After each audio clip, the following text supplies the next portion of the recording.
Hello दोस्तों, आप सभी का प्रेम की पाठशाला में स्वागत है। आज हम लोग झारखंड बजट को देखेंगे और जैसा कि आप जानते हैं किसी भी एग्ज़ाम के लिए बजट काफ़ी महत्वपूर्ण होता है। और यहाँ पे हम लोग जो वित्त मंत्री है झारखंड के रामेश्वर उरांव, इन्होंने जो बजट का भाषण दिया था विधानसभा में, उस भाषण को हम लोग यहाँ पे देखेंगे। और इस भाषण में आपको बजट का पूरा सार मिल जाएगा, जो इम्पोर्टेंट है, जो एग्ज़ाम की दृष्टि से काफ़ी महत्वपूर्ण है, वो सभी पॉइंट आपको यहाँ पे मिल जाएगा। और इसी से ज़्यादा क्वेश्चन जो है इसी से बनेगा। तो हम लोग देखते हैं, बिना किसी देरी के शुरू करते हैं। और इससे पहले जिन्होंने अभी तक चैनल को सब्सक्राइब नहीं किया है, ज़रूर सब्सक्राइब कर लें। और चलिए देखते हैं क्या क्या बजट में। तो सबसे पहले चीज़ आपको जो याद रखना है यहाँ पे, वो ये याद रखना है कि झारखंड का जो वित्त मंत्री है वो कौन है, किसने बजट को पेश किया। रामेश्वर उरांव ने पेश किया था और वित्त मंत्री यही है, रामेश्वर उरांव। और ये कितने तारीख को पेश हुआ था? ये 3 मार्च को पेश हुआ था, 3 मार्च 2023 को पेश हुआ था। और उसके बाद जो नेक्स्ट चीज़ आपको याद रखना है, अब हम लोग इसके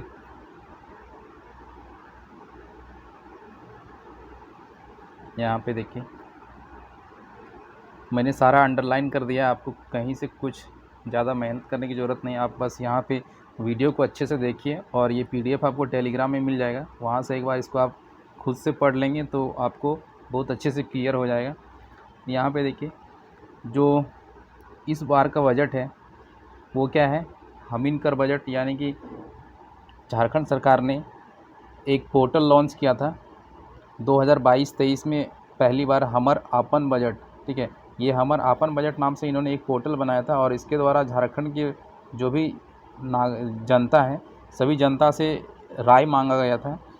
और जो भी उन्होंने राय दिया था उसको बजट में कुछ प्रावधानों को शामिल किया गया था। और उसी का नाम बदल के इस बार क्या कर दिया गया है, जो 2022 जो है 23-24 का जो बजट है, ये 22-23 में शुरू हुआ था हमर अपन बजट। और इसका नाम अभी क्या बदल के कर दिया गया है, हमीन कर बजट। ठीक है, हमीन कर बजट 23-24 में, और जो 22-23 में था हमर अपन बजट। और इसके द्वारा क्या किया गया है, लोगों से राय मांगा गया था, सुझाव, और जो भी सुझाव प्राप्त हुआ था और उसको क्या किया है, बजट में सम्मिलित किया गया है। तो ये दो चीज़ आपको नाम याद रखना है कि हमर अपन बजट पोर्टल जो है वो किस वित्त वर्ष में शुरू हुआ था, तो 22-23 में शुरू हुआ था। और हमीन कर बजट शुरू हुआ है कब, 2023-24 में। तो ये दो चीज़ यहाँ से आपको याद रखना है। उसके बाद नेक्स्ट जो आपको याद रखना है कि जो 2023-24 है उसको योजना क्रियान्वयन वर्ष के रूप में मनाया जा रहा है। ये 23-24 है, क्या है, योजना क्रियान्वयन वर्ष। उसके बाद नेक्स्ट यहाँ पे देखिए, कुछ योजनाएं लागू हुई है, जैसे सर्वजन पेंशन योजना है, मुख्यमंत्री रोजगार सृजन योजना है, झारखंड कृषि ऋण माफी योजना है, सुखाड़ राहत। ये सारी योजनाएं इस पर यहाँ पे अभी चल रही है। प्री एंड पोस्ट मैट्रिक छात्रवृत्ति, इसके बारे में आगे दिया गया है, आगे देखते हैं। ये पॉइंट आप नहीं भी याद रखेंगे तो भी चलेगा ये, लेकिन आपको इन योजनाओं के बारे में पता होना चाहिए कि ऋण माफी योजना क्या है, मुख्यमंत्री पशुधन योजना क्या है, प्री एंड पोस्ट मैट्रिक योजना क्या है, यहाँ पे देखिए। और इसके साथ ही इसको हम लोग करने के बाद सभी का हम लोग MCQ करेंगे, और उसके लिए अलग वीडियो आएगा जिसमें हम लोग MCQ को देखेंगे। और सारा ये जो भी पॉइंट हम लोग आज पढ़ेंगे उसी पे आधारित रहेगा MCQ। अब यहाँ पे जो सबसे इम्पोर्टेंट है कि 19-20 में जो राज्य का विकास दर था वो कितना था, 1.1% था। और 2021-22 में कितना परसेंट था, 8.2% था। यानी कि 19-20 में कितना था, 19-20 में 1.1% था। उसके बाद 21-22 में कितना था, 8.2%। और जो 22-23 है, 22-23 में जो अनुमान है, क्योंकि 22-23 का देखिए, जैसे जो बजट वित्त वर्ष शुरू होता है वो होता है 1 अप्रैल से लेके 31 मार्च को ख़त्म होता है, 1 अप्रैल से लेके 31 मार्च तक। और बजट कितने तारीख को पेश हुआ है? 3 मार्च को पेश हुआ है। तो इसमें जो डाटा है ये दिसंबर तक का डाटा रहता है, इसमें मार्च तक का डाटा नहीं रहता है। इसलिए जो 22-23 का बजट है उसका जो विकास दर है उसको क्या यहाँ पे लिखा है कि 7.8% जो है, 7.8 क्या है? अनुमान है। तो हम लोगों ने देख लिया कि 2019-20 में जो विकास दर था वो कितना था? 1.1% था। उसके बाद यहाँ पे 2019-20 में कितना था? 1.1%। उसके बाद 2021-22 में कितना था? 8.2%। और 2022-23 में कितना है होने का अनुमान है? 7.8%। ठीक है, तो ये आपको याद रखना है, ये 3 पॉइंट याद रखना है कि 19-20 में कितना था, 21-22 में कितना था और 22-23 में कितना था। अब यहाँ पे देखिए जो राजकोषीय घाटा था, राजकोषीय घाटा 21-22 में कितना था? वित्त वर्ष 21-22 में 1% से भी कम रखने में सफलता हासिल हुआ है। और यहाँ पे अगर हम यहाँ पे देखिए राजस्व आय की बात करें तो 19-20 में राजस्व आय कितना था? 25,521 करोड़ 43 लाख। ठीक है, ये था। और 2021-22 में ये कितना हो गया बढ़कर? 31,0320।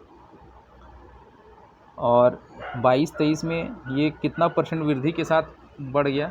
यानी कि पहले 19-20 में कितना था? 25,521। और 21-22 में 31,320 और 22-23 में 38,612। और ये कितना परसेंट यहाँ पे वृद्धि हुआ है? 23.28%। यानी कि यहाँ पे अगर हम यहाँ पे लिखें कि 19-20 में जो राजस्व आय था वो था 25,521 करोड़। उसके बाद 21-22 में कितना था? ये बढ़ के कितना हो गया? 31,320 हो गया। और ये 22-23 में बढ़ के कितना हो गया? फिर ये हो गया 38,612। अब यहाँ पे देखिए यहाँ से यहाँ तक जो बढ़ोतरी हुआ है वो कितना परसेंट का हुआ है? 23.28% का बढ़ोतरी हुआ है। तो ये चीज़ आपको याद रखना है कितना परसेंट से बढ़ गया राजस्व आय, तो 23.28% से बढ़ गया है। और यहाँ पे नेक्स्ट अगर यहाँ पे देखें कि जो कुल व्यय है, यहाँ पे कुल व्यय में स्थापना और योजना व्यय का अनुपात 2019-20 में कितना था? 47:53।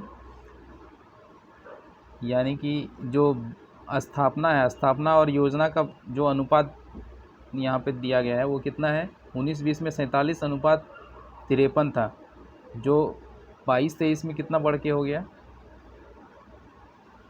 43:57। और जो अभी जो वित्त वर्ष अभी प्रेजेंट में चल रहा है 2023-24 उसमें कितना है प्रस्तावित? यानी कि ये अभी प्रस्तावित है, यानी कि ये अनुमानित है कि इतना होने वाला है 39:61। तो ये अनुपात आपको याद रखना है कि अभी जो वर्तमान वित्त वर्ष है उसमें अनुपात कितना है व्यय स्थापना और योजना में। उसके बाद नेक्स्ट पॉइंट अगर हम देखें तो जो पूंजीगत व्यय है, तो पूंजीगत व्यय 2021-22 में कितना था? 10,789 करोड़। और जो 22-23 में है ये बढ़ के फिर कितना हो गया? 18,017 करोड़। और फिर जो अभी वर्तमान वित्त वर्ष चल रहा है उसमें कितना है? 25,317। तो 19-20 में कितना था? 2019-20 में 10,789 और 22-23 में हो गया कितना? 18,000। यहाँ से कितना बढ़ोतरी हो गया? 10 से कितना हो गया? 18 हो गया। और ये फिर 18 से बढ़ के कितना हो गया? 25 हो गया। ये क्या है? पूंजीगत व्यय है। नेक्स्ट यहाँ पे देखें सिंकिंग फ़ंड। ये सिंकिंग फ़ंड क्या है ये आपको याद रखना है। सिंकिंग फ़ंड तो यहाँ पे देखिए जैसे इन्होंने कहा है कि 2020-21 में राज्य सरकार द्वारा सिंकिंग फ़ंड में लगातार निवेश किया जा रहा है और अब तक इसमें 1004 करोड़ रुपए का निवेश किया गया है। जो सिंकिंग फ़ंड क्या होता है, जो ऋण भुगतान होता है ना, ऋण जैसे सरकार लोन लेती है तो लोन का भुगतान करने के लिए उस अलग से जो पैसा रखा जाता है उसको क्या कहते हैं, सिंकिंग फ़ंड कहते हैं। तो ये सिंकिंग फ़ंड कितना है 20-21 में, उसमें निवेश करके अभी कितना हो गया है इसमें 1004 करोड़ रुपए। और ये सिंकिंग फ़ंड में ज़्यादा अगर इन्वेस्टमेंट होता है, निवेश होता है, तो इससे क्या होता है, राज्य का साख बढ़ता है, यानी कि जो क्रेडिबिलिटी है वो राज्य की बढ़ती है, यानी उसे ऋण आसानी से मिल जाता है। उसके बाद यहाँ पे जो बजट है, कितने रुपए का बजट पेश हुआ है, तो 1,16,418 करोड़ का बजट पेश हुआ है। 2023-24 का जो बजट पेश हुआ है वो हुआ है 1,16,418। तो आपको इसको सीधा से याद रखें, 116418 करके याद रखेंगे। इस तरह से आपको याद नहीं होगा 1,16,418, तो इसलिए आप याद रखें 116418 करके। और इसमें जो राजस्व व्यय है, राजस्व व्यय कितना है 84,676 करोड़, और जो पूंजीगत व्यय है वो कितना है 31,742 करोड़। ये दोनों को अगर हम ऐड करेंगे तो ये फिर कितना आएगा, ये आ जाएगा 1,16,418। तो यहाँ पे देख सकते हैं 84,000 राजस्व व्यय और 31,000 जो है वो है पूंजीगत व्यय। तो ये दो चीज़ आपको याद रखना है। यहाँ पे दिया गया है सामाजिक प्रक्षेत्र के लिए जो इस बार बजट का आवंटन किया गया है वो कितना है 43,303.44 करोड़। और ये जो है ये सबसे मैक्सिमम है। अगर आपसे पूछा जाए कि सबसे अधिक बजट में प्रावधान किस क्षेत्र में दिया गया है, तो जो सामाजिक क्षेत्र है उसमें सबसे अधिक प्रावधान किया गया है। इसके बाद नेक्स्ट हम लोग जो याद रखने का चीज़ है वो ये है कि 2023-24 में राजकोषीय घाटा है वो कितना है, परसेंटेज में देखें तो 2.676%, 2.76% ये क्या है राजकोषीय घाटा है। और अगर इसको पैसे में देखें, रुपए में देखें तो कितना है 11,674 करोड़ 57 ठीक है। तो ये आपको याद रखना है, दोनों ही आपको याद रखना है। ये डिजिट में भी याद रखना है कितना है और परसेंटेज में भी आपको याद रखना है 2.76%। फिर 23-24 में जो आर्थिक विकास है वो कितना रहने का अनुमान है, यहाँ देखिए कांस्टेंट प्राइस दिया है और करंट प्राइस। कांस्टेंट प्राइस का मतलब क्या होता है कि जो आधार वर्ष लेते हैं 2011-12, यानी कि उसमें महंगाई को क्या किया जाता है, संतुलित किया जाता है। और महंगाई को संतुलित करने के बाद जो विकास दर निकाला जाता है वो, उसके बाद जो जीडीपी निकाला जाता है या फिर विकास दर निकाला जाता है उसको क्या कहते हैं, कांस्टेंट प्राइस पे। और जो करंट प्राइस होता है उसमें क्या महंगाई को संतुलित नहीं किया जाता है, महंगाई उसमें ऐड रहता है, तो उसके हिसाब से कितना है। और हमेशा एक चीज़ याद रखेंगे, जो कांस्टेंट प्राइस में या तो जीडीपी या फिर विकास दर ये दोनों ही क्या रहेगा, कम रहेगा। और जो करंट प्राइस रहेगा वो करंट प्राइस में हमेशा जीडीपी भी ज़्यादा रहेगा दिखेगा, और compare to constant price GDP भी ज़्यादा दिखेगा और जो विकास दर है वो भी ज़्यादा दिखेगा। यहाँ पे देखिए जो कांस्टेंट प्राइस है यानी आधार वर्ष 2011-12 पे जो लिए हैं उसमें कितना परसेंट रहने का अनुमान है 7.4%। और करंट प्राइस पे कितना है 11.06%। इससे पहले हम लोगों ने देख लिया था क्या कि 19-20 में कितना था, 2019-20 में विकास दर कितना था 1.1%। फिर 2021-22 में कितना था 8.2%। और 2022-23 में कितना रहने का अनुमान था, 2022-23 में कितना रहने का अनुमान था 7.8%। और जो 2023-24 के लिए अनुमान है वो कितना है, इसमें दो डाटा दिया गया है, एक कांस्टेंट प्राइस पे एक करंट प्राइस पे, तो 7.4% और 11.06%। ये दो चीज़ आपको याद रखना है। और यहाँ पे देखिए सब मैंने अंडरलाइन कर दिया, आप इसको पीडीएफ से पढ़ सकते हैं। नेक्स्ट यहाँ पे देखिए, जो कृषि ऋण माफ़ी योजना है, उसके तहत कितना माफ़ किया गया अभी तक? 1727 करोड़ रुपये जो है ये माफ़ कर दिया गया है किसानों को। और कितने किसानों को इसमें लाभ हुआ है? तो 4.5 लाख किसानों को लाभ हुआ है। और तो कृषि ऋण माफ़ी योजना से ये याद रखना है आपको। उसके बाद यहाँ पे जो है 5 एकड़ से कम क्षेत्र वाले तालाबों का मशीन से गाद हटाने तथा डीप बोरिंग इत्यादि के लिए कितना प्रावधान किया गया है? तो 500 करोड़ का। यानी वित्त वर्ष 2023-24 में जो तालाब है, तालाब में मशीन से जो वहाँ पे जो गाद जमा हो जाता है, जिससे उसकी गहराई कम हो जाती है, पानी नहीं रहता, सूख जाता है, इसकी वजह से उसको गाद को हटाने के लिए और डीप बोरिंग करने के लिए कितना बजट का प्रावधान किया गया है? वो 500 करोड़ का। और उसके बाद यहाँ पे देखिए, जो सौर ऊर्जा पर आधारित माइक्रो लिफ्ट इरिगेशन है, उसको अपनाने के लिए एक योजना लागू किया गया है। वो क्या है? कृषि समृद्धि योजना। तो अगर आपसे पूछा जाए कि कृषि समृद्धि योजना किस लिए लागू किया गया है, तो ये सौर ऊर्जा आधारित माइक्रो लिफ्ट इरिगेशन है। ठीक है। नेक्स्ट है 50 करोड़ रुपये की मद से जो है 2023-24 में एफपीओज़ को दिया जाएगा अनुदान के रूप में। कितना दिया जाएगा? 50 करोड़।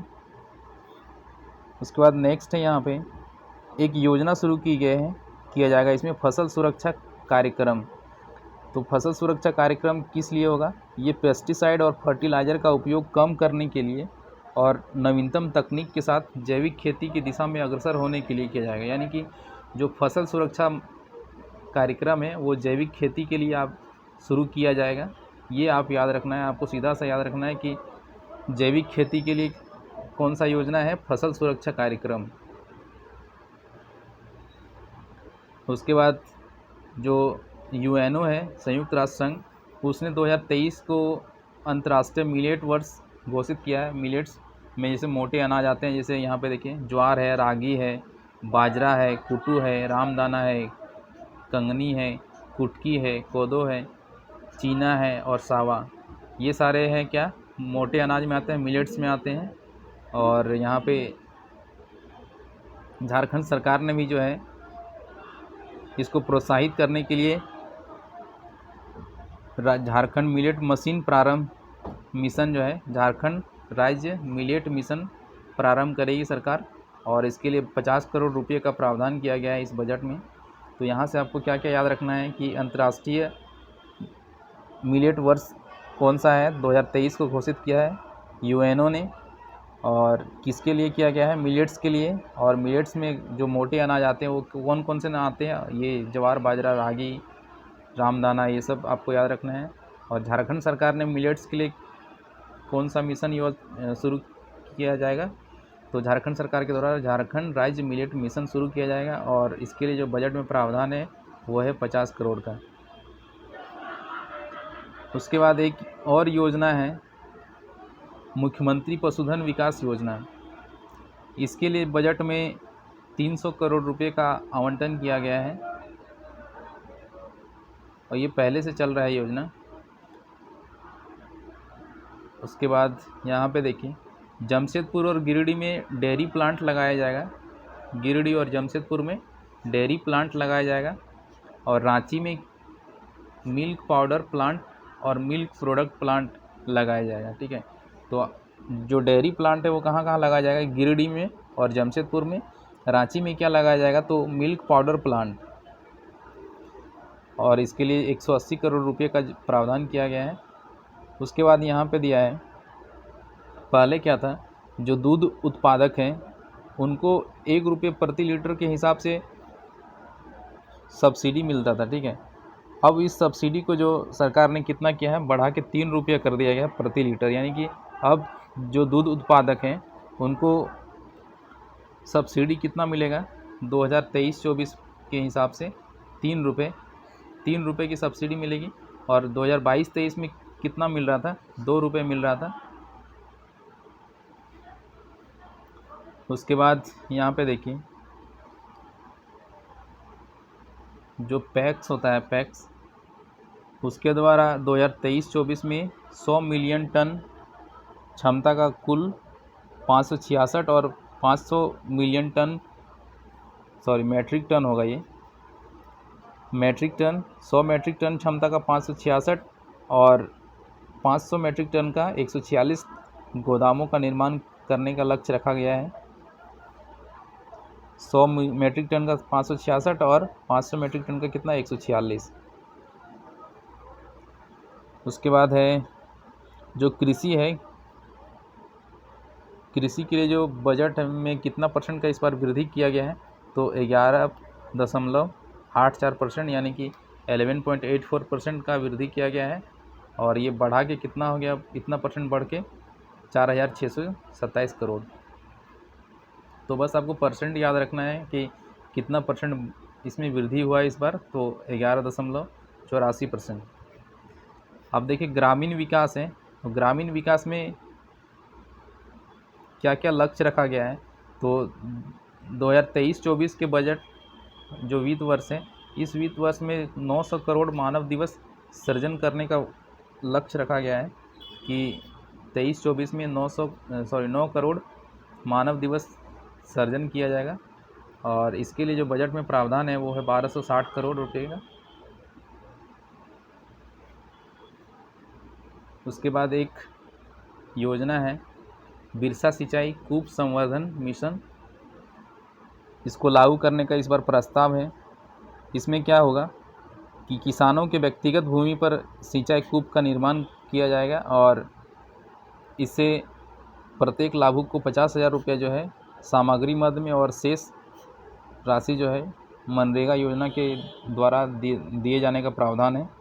तो बस आपको याद रखना है कि बिरसा सिंचाई कूप संवर्धन मिशन जो है वो इसके द्वारा किसानों के अपनी जो व्यक्तिगत भूमि है वहाँ पे सिंचाई कूप का निर्माण किया जाएगा। बस आपको इतना ही याद रखना है। उसके बाद यहाँ पे दिया है कि प्रधानमंत्री आवास योजना जो ग्रामीण है उसमें कितने रुपए का बजट प्रस्तावित है, तो 3542 करोड़ रुपए का प्रस्तावित है बजट। और यहाँ पे जल संसाधन में क्या क्या शुरू किया गया है, तो सबसे इम्पोर्टेंट आपको याद रखना है कि मसलिया रानेश्वर ये योजना कहाँ पे है, तो ये सिंचाई परियोजना है। मसलिया रानेश्वर क्या है, तो ये सिंचाई परियोजना है। ये कहाँ की सिंचाई परियोजना है, तो ये दुमका का है। तो ये चीज़ आपको याद रखना है। उसके बाद देखिए सिकटिया मेगा लिफ्ट सिंचाई योजना, ये कहाँ पे है, तो देवघर और जामताड़ा का सिंचाई परियोजना है। तो इसमें से आपको 2-3 चीज़ याद रखना है। एक तो मसलिया रानेश्वर, दूसरा याद रखना है सिकटिया मेगा लिफ्ट सिंचाई योजना। ये दोनों कहाँ कहाँ पे है, एक दुमका में है मसलिया रानेश्वर, और सिकटिया मेगा जो है वो कहाँ पे है, देवघर जामताड़ा में। और आने वाले वित्त वर्ष में जो है पटमदा और पलामू में जो है मेगा सिंचाई योजना शुरू किया जाएगा। तो दुमका में मसलिया रानेश्वर याद रखना है, देवघर जामताड़ा में सिकटिया मेगा प्रोजेक्ट याद रखना है, और पटमदा और पलामू में मेगा लिफ्ट सिंचाई। ये 3 चीज़ आपको याद रखना है। और इसके लिए जो बजट में सिंचाई के लिए जो प्रावधान है वो कितना है, 1964 करोड़ रुपये का। नेक्स्ट है पंचायत सचिवालय जो है उसके सुदृढ़ीकरण के लिए एक योजना प्रारंभ किया जा रहा है। और इसके द्वारा पंचायत कार्यालय में प्रज्ञा केंद्र के माध्यम से सभी प्रकार का जो प्रमाण पत्र है, ऑनलाइन सुविधा है, जैसे बैंकिंग कॉरेस्पॉन्डेंट से संबंधित, निर्धारित दिवस पर हल्का से संबंधित कार्य की सुविधा उपलब्ध कराया जाएगा। और इसका उद्देश्य क्या है कि एक ही छत के नीचे जो भी सुविधाएं हैं सब उपलब्ध कराना। इसके बाद पंचायत ज्ञान केंद्र जो है इसकी स्थापना की जाएगी। और इसके माध्यम से क्या होगा, इसके साथ पंचायतों में हर पंचायत में 65 इंच का जो LED टीवी लगाया जाएगा। और इसके द्वारा पंचायत को जिला स्तर से और राज्य स्तर से संवाद स्थापित करने में मदद किया जाएगा। तो आपको याद रखना है कि कितने इंच की LED टीवी लगेगी, तो 65 इंच की LED टीवी लगेगी। और यहाँ पे देखिए जो जिला परिषद हैं उनको 10% और पंचायत समिति को 15% और ग्राम पंचायत को 75% ये राशि दिया जाएगा जो प्रस्तावित है 15वें वित्त आयोग के द्वारा। यानी जो 15वां वित्त आयोग है उसमें अनुदान जो भी देने की बात कही गई है उसमें से 10% जिला परिषद को देने की बात कही गई है, पंचायत समिति को 15% और जो ग्राम पंचायत है उसको 75%। और इसी के साथ जो 30% है जलापूर्ति में खर्च होगा और 30% स्वच्छता के लिए और 40% जो है वो स्थानीय आवश्यकता पर आधारित योजनाओं पे खर्च किया जाएगा। नेक्स्ट यहाँ पे है जो महिला बाल विकास सामाजिक सुरक्षा है, उसमें एक योजना है शुरू किया गया है। उस योजना का लक्ष्य क्या है, नाम क्या है, सर्वजन पेंशन योजना। इसमें जो भी गरीब है, ज़रूरतमंद हैं लोग, उनको आर्थिक सहायता पहुंचाना इसका लक्ष्य है। और इसके द्वारा जो अभी तक है 21,08,000 लाभुकों को इसमें जोड़ा गया है। तो जो सर्वजन पेंशन योजना है तो इसका उद्देश्य क्या है, ये आपको याद रखना है कि गरीब ज़रूरतमंद लोग को आर्थिक सहायता पहुंचाना है। उसके बाद यहाँ पे विधवा पुनर्विवाह को प्रोत्साहित करने के लिए क्या है, प्रोत्साहन राशि दिया जा रहा है और महिलाओं के स्वच्छता प्रसार के लिए निःशुल्क सैनिटरी नैपकिन दिया जा रहा है और प्रसव पूर्व महिलाओं के लिए पौष्टिक आहार उपलब्ध कराने और प्रसव के उपरांत मातृत्व केयर किट वितरण करने के उद्देश्य से महिला एवं किशोरी कल्याण योजना प्रारंभ करने का प्रस्ताव है। तो अगर आपसे पूछा जाए कि महिला एवं किशोरी कल्याण योजना का उद्देश्य क्या है, तो इसका उद्देश्य क्या है, महिलाओं को जो विधवा पुनर्विवाह है उसको प्रोत्साहित करना। दूसरा है महिलाओं में स्वच्छता का प्रसार के लिए सैनिटरी नैपकिन वितरण करना और जो गर्भवती महिलाएं हैं तो प्रसव पूर्व जो पौष्टिक आहार की ज़रूरत होती है उसको उपलब्ध कराना और प्रसव के बाद मातृत्व केयर किट का वितरण कराना। तो ये सारा इसका उद्देश्य है महिला एवं किशोरी कल्याण। उसके बाद एक और योजना स्टार्ट किया जाएगा, आंगनबाड़ी चलो अभियान। तो इसके तहत क्या किया जाएगा, जो बच्चे हैं आंगनबाड़ी के उनको पोशाक, वर्कबुक, फर्नीचर सब कुछ उपलब्ध कराया जाएगा और इसके लिए जो है 190 करोड़ बजट में प्रस्तावित है। तो सीधा सा आपको याद रखना है कि आंगनबाड़ी चलो अभियान है, इसमें कितना करोड़ का बजट में प्रावधान है, तो 190 करोड़ का। और इसमें क्या क्या होगा, पोशाक, वर्कबुक है, ये सब प्रोवाइड किया जाएगा। और इस बजट में 800 नए आंगनबाड़ी भवन का निर्माण किया जाएगा और इस आंगनबाड़ी भवन के लिए 100 करोड़ दिया गया है। और इसके साथ एक चीज़ और आपको याद रखना है कि प्रत्येक केंद्र को 6,000 रुपया जो है समेकित निधि में उपलब्ध किया जाएगा। और इसका यूज़ कहाँ पे होगा, जो 6,000 मिलेगा प्रत्येक केंद्र को, वो छोटा छोटा जो भी उसका तात्कालिक आवश्यकता है उसको पूरा करने के लिए 6,000। और इसी के साथ जो आंगनबाड़ी की सेविका हैं उन सेविकाओं का मानदेय कितना मिलता है, उनको 3100 मिलता था और जो सहायिका है उनको 4800। तो इसमें 23-24 में मानदेय में कितना, इसमें क्या किया गया, कुछ बढ़ोतरी किया जाएगा। तो कितना बढ़ोतरी होगा, जो सेविका है उनके मानदेय में 500 रुपये की बढ़ोतरी होगी और जो सहायिका है उनके मानदेय में 250 रुपये की बढ़ोतरी होगी। तो ये आपको याद रखना है। यानी कि अगर कुल देखें तो जो सेविका हैं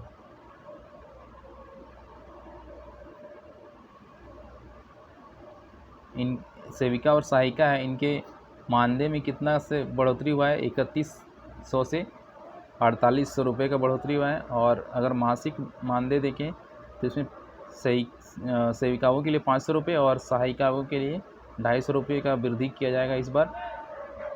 और इसी के साथ 500 रुपये का जो है प्रतिवर्ष प्रीमियम भुगतान किया जाएगा सरकार के द्वारा और इससे उनका सामूहिक बीमा योजना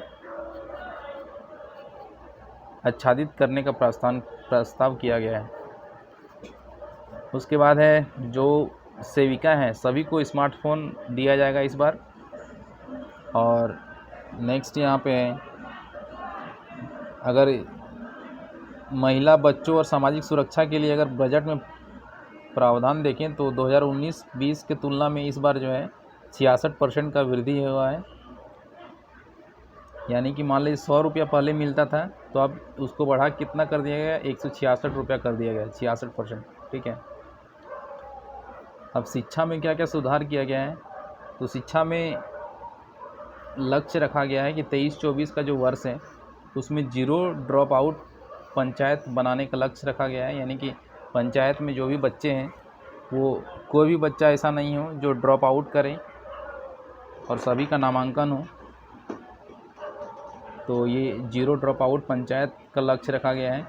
उसके बाद एक पहल शुरू किया गया है और उसके तहत 80 उत्कृष्ट विद्यालय और 325 प्रखंड स्तरीय लीडर स्कूल और उसी के साथ 4091 ग्राम पंचायत स्तर आदर्श विद्यालय जो है वो कार्य चल रहा है उस पर। तो कितने उत्कृष्ट विद्यालय पे काम चल रहा है, तो 80 उत्कृष्ट विद्यालय और प्रखंड स्तरीय जो लीडर स्कूल है वो कितना है, 325 है। और जो ग्राम पंचायत स्तर का है वो कितना है, 4091। तो कम से कम आपको ये 80 उत्कृष्ट विद्यालय और 325 लीडर स्कूल के बारे में आपको याद रखना है। नेक्स्ट यहाँ पे जो आने वाला वर्ष है उसमें पहली बार ऐसा किया गया है कि बांग्ला और उड़िया भाषा को पहला क्लास से लेकर 5वां क्लास तक जो शिक्षा है वो बांग्ला और उड़िया भाषा में दिया जाएगा। पहले ऐसा नहीं था, 1 से 5 तक के जो बच्चे होते थे उनको बांग्ला और उड़िया में सिखाया नहीं जाता था, लेकिन इस बार से लागू किया गया है कि इस वित्त वर्ष में बांग्ला और उड़िया में भी जो पहला क्लास से लेके 5वां क्लास तक बच्चों को शिक्षा दी जाएगी। और उसके बाद नेक्स्ट जो है नेतरहाट स्कूल के बारे में आप लोग सुना होगा। तो नेतरहाट की तर्ज पर इस बार जो है चाईबासा और दुमका और बोकारो 3 जिलों में आवासीय विद्यालय का निर्माण किया जाएगा। वो जो फैसिलिटी होगी उसमें पूरे नेतरहाट की तरह उसमें फैसिलिटी होगी। और यहाँ पे देखें, अगर आपसे पूछा जाए कि गुरुजी क्रेडिट कार्ड योजना किसके लिए शुरू किया गया है, तो उच्च शिक्षा के लिए है। और मुख्यमंत्री शिक्षा प्रोत्साहन योजना के बारे में अगर पूछे, मुख्यमंत्री शिक्षा प्रोत्साहन योजना क्या है, तो ये है प्रतियोगिता परीक्षा के लिए निःशुल्क कोचिंग करने के लिए है। और इसके लिए एक और योजना है, यानी कि जो प्रतियोगिता परीक्षा है और निःशुल्क कोचिंग है, इसके लिए क्या है, एक और योजना, एकलव्य प्रशिक्षण योजना। तो 2-3 चीज़ आपको याद रखना है यहाँ पे कि गुरुजी क्रेडिट कार्ड योजना है उच्च शिक्षा के लिए, और प्रतियोगिता परीक्षा के लिए तैयारी करने के लिए क्या है, मुख्यमंत्री शिक्षा प्रोत्साहन योजना और एकलव्य प्रशिक्षण योजना। और इसमें जो लक्ष्य है वो है 37,000 छात्राओं को लाभ पहुंचाने का लक्ष्य है। और फिर है जो राजकीय विश्वविद्यालय हैं वहाँ पे क्या होगा, इनोवेशन कम स्टार्टअप सेंटर का स्थापना किया जाएगा। अब इसमें देखिए क्वेश्चन आपको क्या हो जाएगा, बना देगा कि इनोवेशन कम स्टार्टअप सेंटर कहाँ पे स्थापित किया जाएगा, तो दे दिया जाएगा कि सभी कॉलेजों में, सभी प्राथमिक विद्यालय में। तो नहीं, आपको याद रखना है कि सभी राजकीय विद्यालय में, विश्वविद्यालय में, जो स्टेट यूनिवर्सिटी है वहाँ पे शुरू किया जाएगा। अब देखिए यहाँ पे जो तकनीकी नामांकन में जो अनुपात है उसमें वृद्धि करने के लिए बरही में, बुंडू, पतरातू और चाईबासा में, जमशेदपुर में नॉलेज सिटी, जैसे देखिए यहाँ पे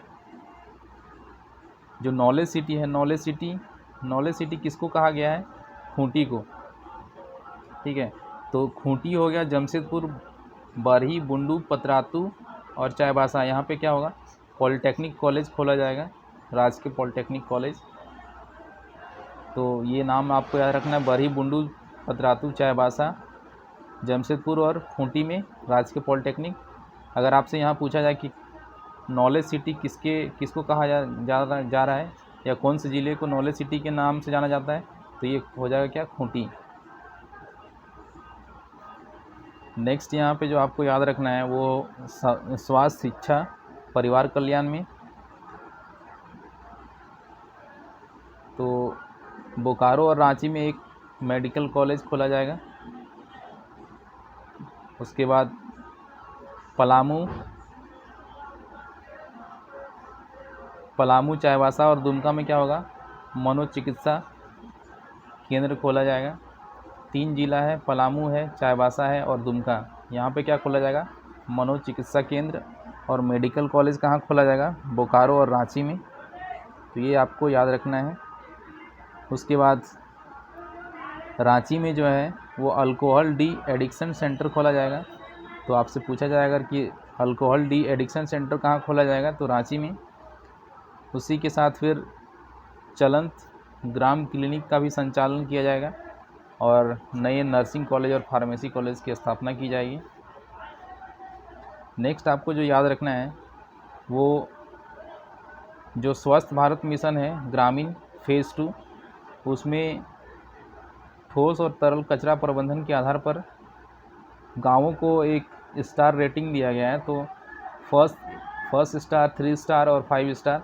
तो आपसे पूछा ये जा सकता है कि कितने ऐसे गांव हैं जिनको फर्स्ट स्टार यानी 1 स्टार का रेटिंग मिला है। तो ये है 2005 गांव ऐसे हैं जिनको 1 स्टार रेटिंग मिला है और 202 गांव ऐसे हैं जिनको 3 स्टार रेटिंग मिला है और 229 गांव ऐसे हैं जिनको 5 स्टार के रूप में घोषित किया गया है।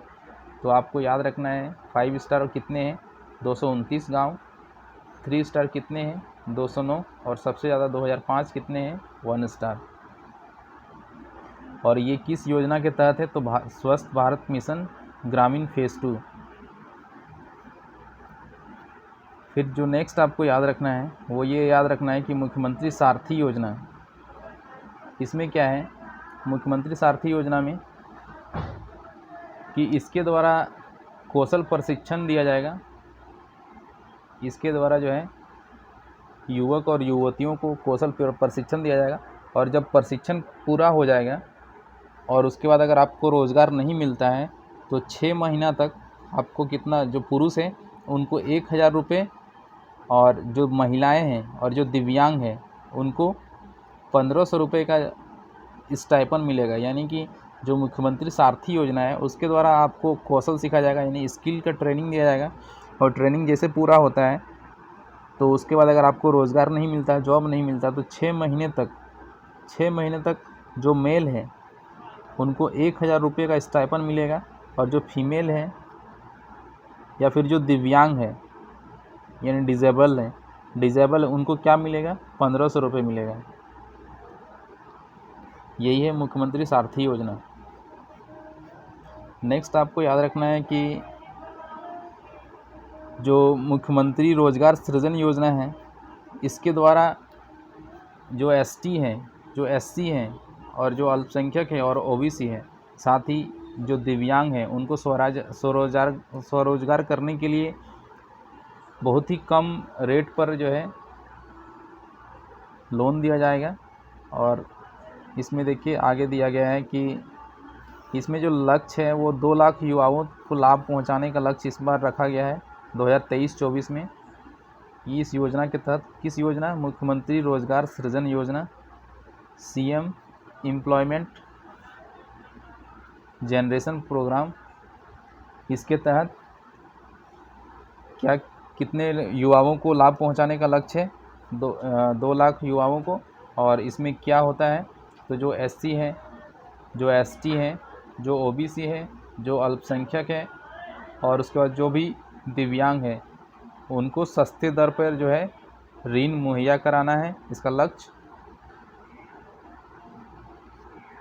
नेक्स्ट आपको जो याद रखना है कि जो एसटी छात्र छात्राएं हैं उनको अत्याधुनिक सुविधाओं को उपलब्ध कराने के लिए रांची में, जमशेदपुर में, हजारीबाग, धनबाद, देवघर, बोकारो, चाईबासा में क्या किया जाएगा, बहुमंजिला छात्रावास का निर्माण किया जाएगा, यानी कि हॉस्टल का निर्माण किया जाएगा।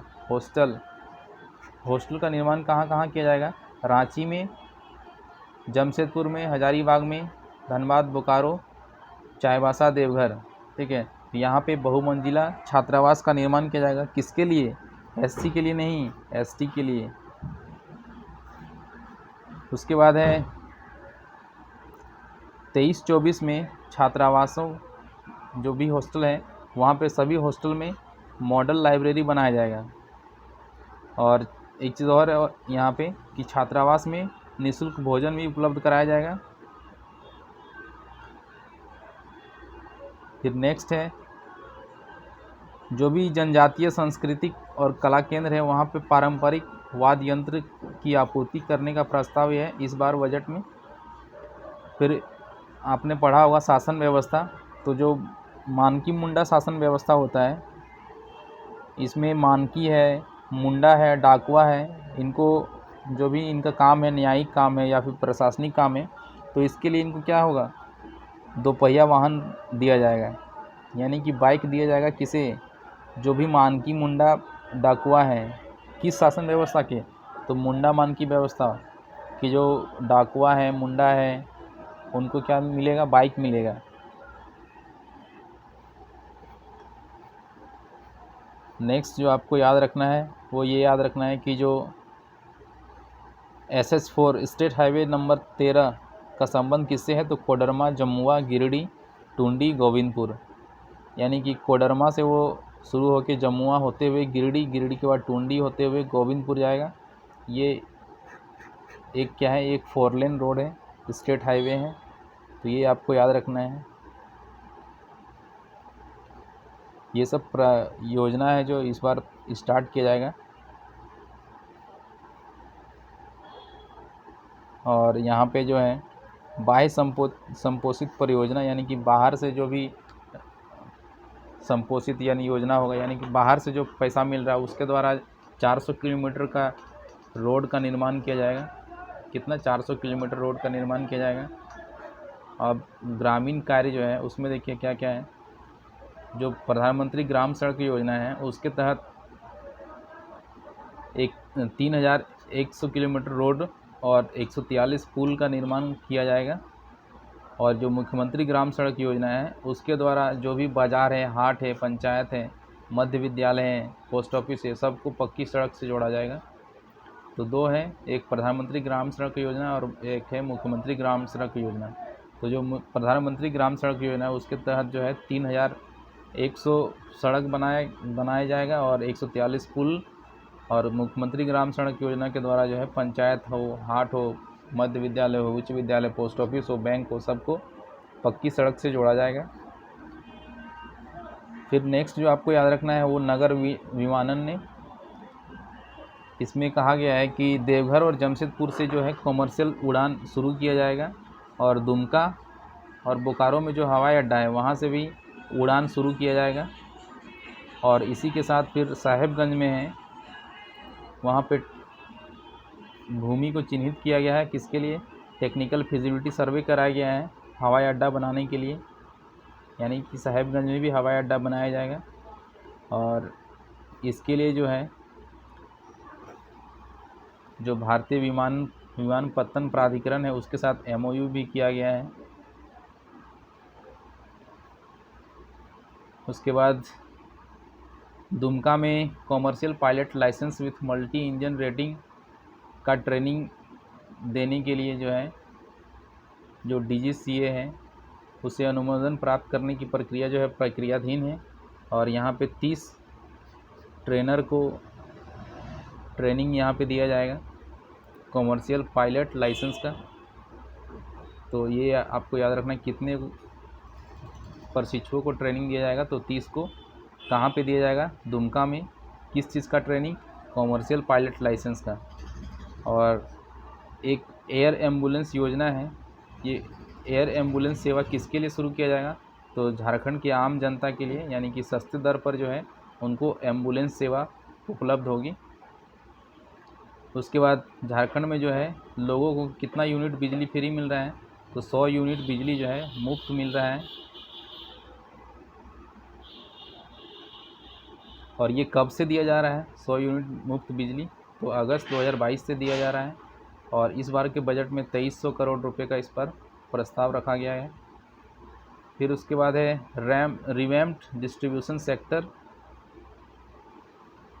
इसमें क्या है, जो पावर लॉस है उसको कम करने के लिए जो भी केबल है उनको एबी केबल से बदलना है, पुराना केबल को, और नए पावर सब स्टेशन बनाना है, और पुराने जो ट्रांसफार्मर है उनको बदल के नया लगाना है, और 13 लाख जो उपभोक्ता हैं उनको स्मार्ट प्रीपेड मीटर से जोड़ने का प्रस्ताव है। इसके बाद जो नेक्स्ट आपको याद रखना है, अगर आपसे पूछा जाए कि फ्लोटिंग सोलर पावर प्लांट कहाँ पे लगाया जाएगा, तो ये है गेतलसूद में। और गेतलसूद में एक चीज़ और आपको याद रखना है कि पहला यहाँ पे फूड पार्क बना था, और उसके बाद गेतलसूद के अलावा चांडिल डैम है, वहाँ पे भी जो है पब्लिक प्राइवेट पार्टनरशिप मोड के द्वारा है प्लांट लगाया जाएगा। और यहाँ पे जो नेक्स्ट है आपको याद रखना है, तेनुघाट विद्युत निगम लिमिटेड का जो क्षमता है, यानी जो वर्तमान क्षमता है तो उसके क्षमता को बढ़ाया जाएगा। और यहाँ पे तेनुघाट विद्युत निगम लिमिटेड को आवंटित कोल ब्लॉक राजबार माइंस में प्रारंभ किया जाएगा, यानी जो कोल ब्लॉक राजबार है उसको शुरू किया जाएगा। फिर नेक्स्ट जो आपको यहाँ पे याद रखना है वो है, हाँ, ये जो एमएसएमई के क्षेत्र में क्या किया जाएगा, तो एक डेडिकेटेड एमएसएमई निदेशालय, कौन सा निदेशालय, एमएसएमई निदेशालय, ये स्थापित करने का प्रस्ताव है इस बजट में।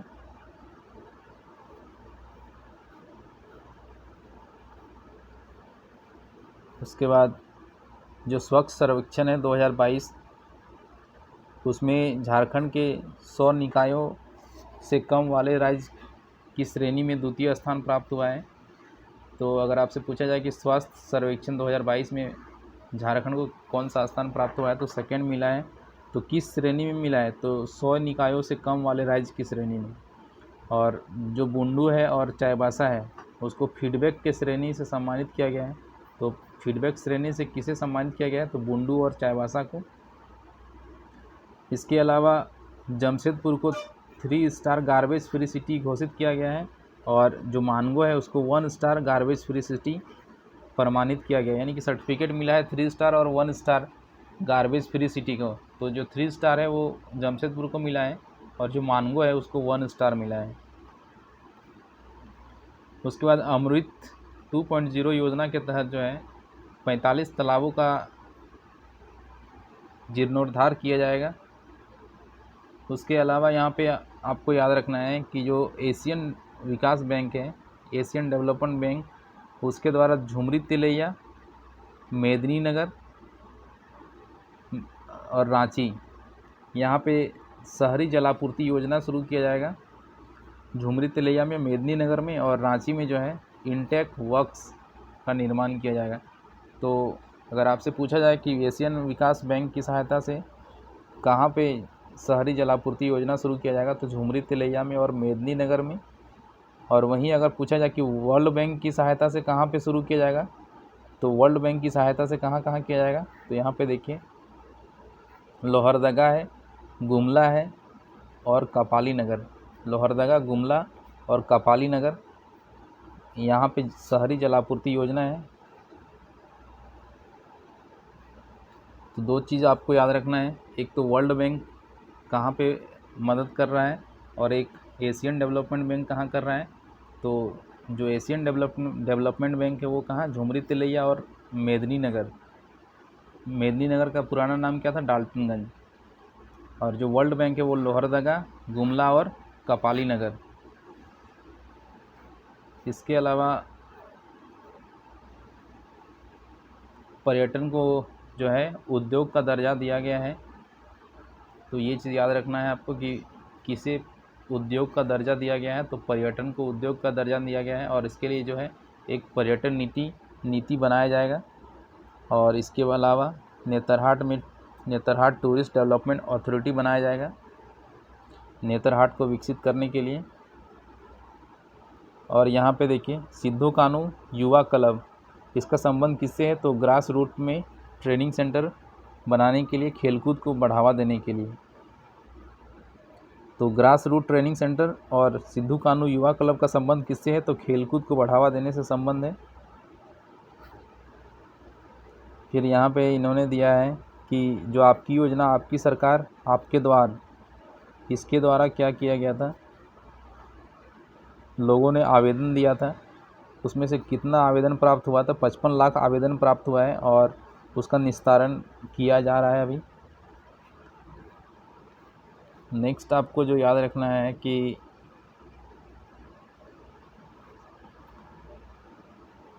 दो 2023-24 में स्टेट डाटा रिकवरी सेंटर का निर्माण किया जाएगा। 23-24 में स्टेट डाटा रिकवरी सेंटर, क्योंकि हमारे राज्य में जो है स्टेट डाटा रिकवरी सेंटर नहीं है। फिर यहाँ पे दिया गया एक पहल शुरू किया गया है, यहाँ पे जनता और सरकार के बीच जो वार्ता है उसको तकनीक के द्वारा जोड़ने के लिए एक कॉन्फ्रेंसिंग और मॉनिटरिंग सिस्टम शुरू किया जाएगा। और उस पहल का नाम क्या है? एक पहल, इसका नाम ही है एक पहल। तो एक पहल योजना जो है ये क्या है? जनता और सरकार को जोड़ने के लिए, जो भी उसके बीच जो द्विपक्षीय वार्ता है उसको तकनीक के द्वारा पूरा करने के लिए।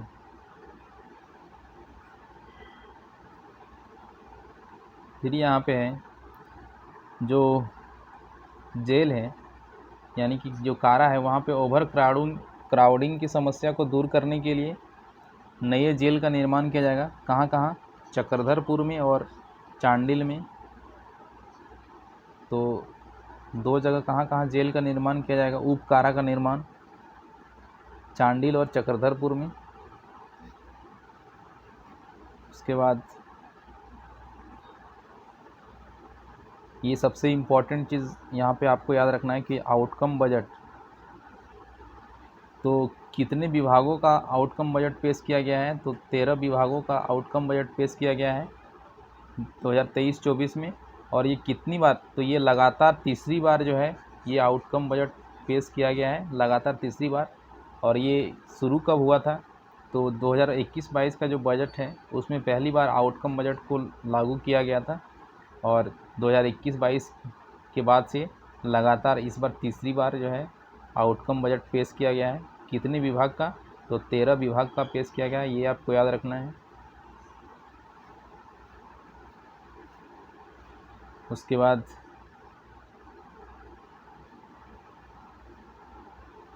जो पेंशन है, पेंशन का आर्थिक बोझ कम करने के लिए पेंशन कोष का गठन किया जाएगा और इसके लिए 700 करोड़ रुपए का प्रावधान किया गया है।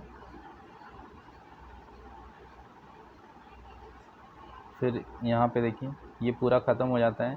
तो ये बजट से आपको इतना सारा चीज़ आपको याद रखना है।